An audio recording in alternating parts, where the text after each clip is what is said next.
Good day, Mom and Sir. My name is Jovelyn Echevarria, 33 years old, high school graduate, married, and I have three children, ages 14 years old, 9 years old, and 7 years old.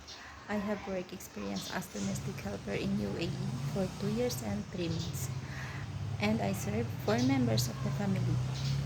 My duties and responsibilities are taking care of 2 kids, cleaning the house, washing the clothes, ironing, and preparing food for kids, car washing, and sometimes marketing.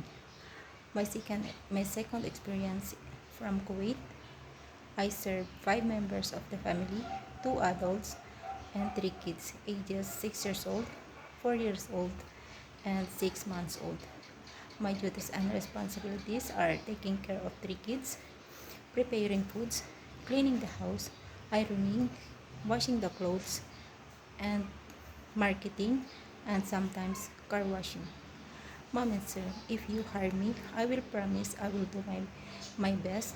I am honest, I am responsible, I am hardworking, and I will finish my contract,